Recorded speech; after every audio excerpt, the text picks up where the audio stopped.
শুভ সন্ধ্যা বন্ধুরা, সুনিতার রান্নাবাটিতে তোমাদের সবাইকে স্বাগত। আজকে তোমাদের সাথে আমি শেয়ার করব কাজু বিস্কুট রেসিপি।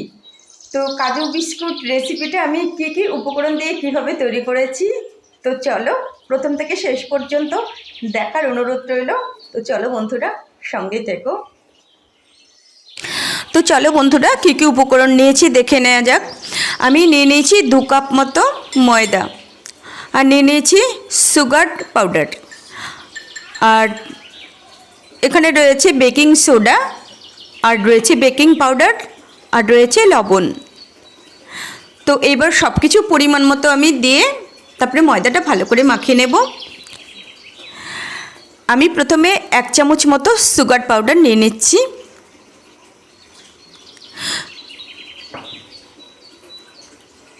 তারপরে আমি নিয়ে নিচ্ছি পরিমাণ মতো লবণ।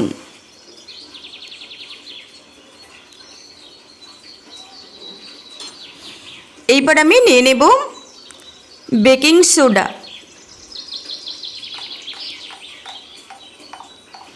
খুবই সামান্য পরিমাণে বেকিং সোডা নিয়ে নিলাম। এইবার নিয়ে নেব বেকিং পাউডার।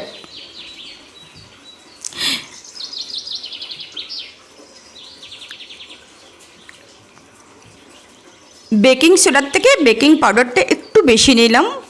তো এবার সব কিছু ভালোভাবে মিশিয়ে নেব।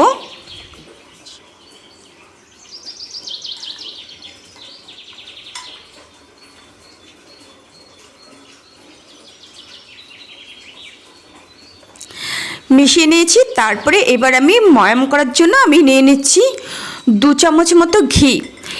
এই ঘিটা যেহেতু জমে রয়েছে সেহেতু বোঝা যাচ্ছে না, কিন্তু এটা যখন লিকুইড ঘি হতো তখন এটা 2 চামচের থেকে বেশি 2-3 চামচ হয়ে যেত। তো যাই হোক, 2-3 চামচ মতো আমি ঘি নিয়ে নিলাম, নিয়ে ভালো করে ময়াম করে নেব। মনে রাখবে, যত ভালো করে ময়াম করতে পারবে তত জিনিসটা খাস্তে হবে। তো দেখো, ময়াম করা হয়ে গেলে যখন ময়দাটা দলা পাকিয়ে যাবে তখন বুঝে নিতে হবে যে ভালোভাবে মিশে গেছে এবং ভালোভাবে ময়াম করা হয়ে গেছে। এইবার আমি অল্প জল দিয়ে একটু শক্ত শক্ত করে ময়দাটা মাখিয়ে নেব।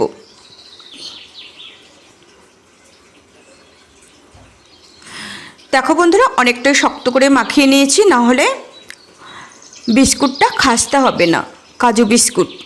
তারপরে এই ময়দাটা আমি আরও ভালোভাবে অনেকক্ষণ ধরে মাখিয়ে 15 থেকে 20 মিনিটের জন্য ঢাকা দিয়ে রেখে দিয়েছিলাম।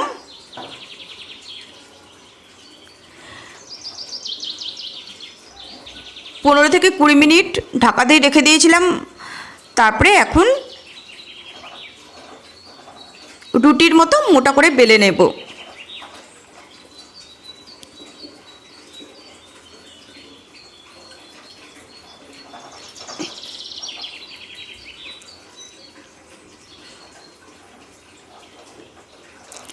বেলার সময় আমি কোনো ময়দা ব্যবহার করলাম না, তোমরা চাইলে ময়দা ব্যবহার করতে পারো। অনেকটা শক্ত করে মাখানো হয়েছে। তো এই দেখো বন্ধুরা, অলরেডি আমি 3টে কাজু কেটে নিয়েছি। আর এই দেখো, এইরকম মোটাও না, খুব একটা বেশি পাতলাও না, এইভাবে বেলে নিয়েছি। আর এই কাজু বিস্কুটগুলো আমি কীভাবে কাটবো তার জন্য আমি নিয়ে নিয়েছি একটা বোতলের ঢাকনা। তোমরা যে কোনো বোতলের ঢাকনা নিতে পারো। আমি ফ্রুটির বোতলের ঢাকনা নিয়ে নিয়েছি। কীভাবে দেখো আমি কেটে বার করছি, ঠিক একইভাবে এই একই সোজা কেটে কেটে কাজু বিস্কুটগুলি আমি তৈরি করতে থাকব।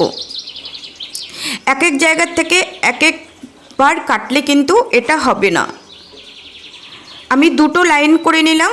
2টো লাইনে একদম লাইন সোজাসুজি এইভাবে কোটো ঢাকনা দিয়ে কেটে কেটে আমি বিস্কুটগুলো তৈরি করছি।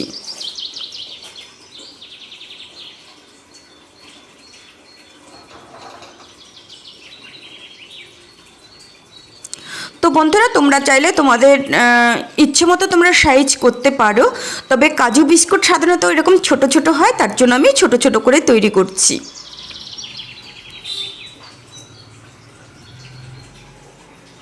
দেখো বন্ধুরা, কত সুন্দর করে কাটা হয়েছে,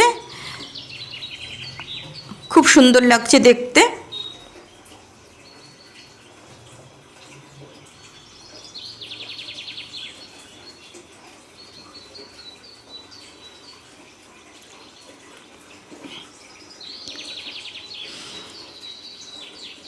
এইভাবে একটা একটা করে আমি সমস্ত বিস্কুটগুলো তৈরি করে নেব।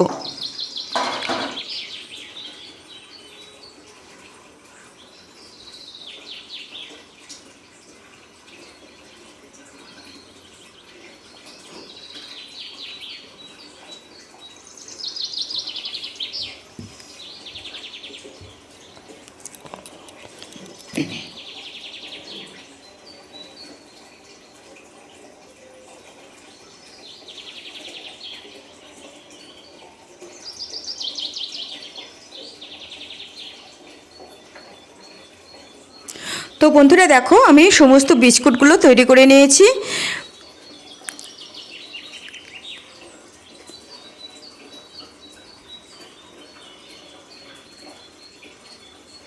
তো চলো এবার বিস্কুটগুলো ভেজে নেব।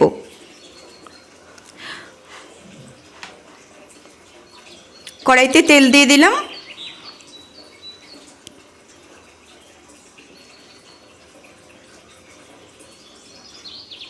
তেলটা গরম হয়ে গেলে এবার সমস্ত বিস্কুটগুলো আমি একই সাথে দিয়ে দেব এবং হালকা আঁচে একটু টাইম নিয়ে ভাজতে থাকবো।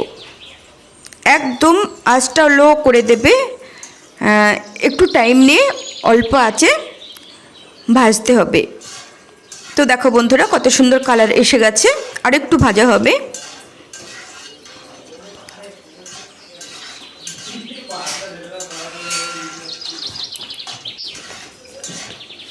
এই দেখো বন্ধুরা, ভালোভাবেই ভাজা হয়ে গেছে, লালচে লালচে একটা কালার এসে গেছে। এবার বিস্কুটগুলো তুলে নিচ্ছি।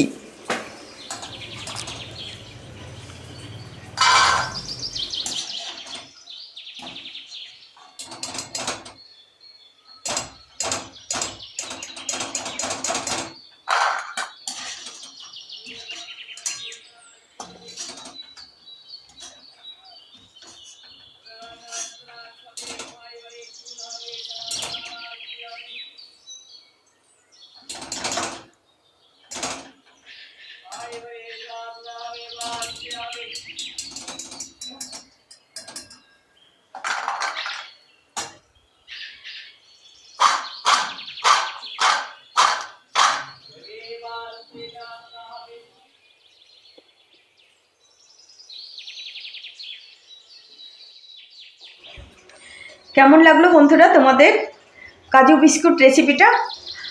তোমরা অবশ্যই আমাকে কমেন্টস করে জানিও। প্রথম থেকে যারা শেষ পর্যন্ত আমার সঙ্গে ছিলে, তোমাদের জন্য অনেক অনেক শুভকামনা রইল। তোমরা সবাই অনেক অনেক ভালো থেকো, সুস্থ থেকো। দেখা হবে নেক্সট রেসিপিতে। আজ এখানেই, বাই বাই, গুড নাইট।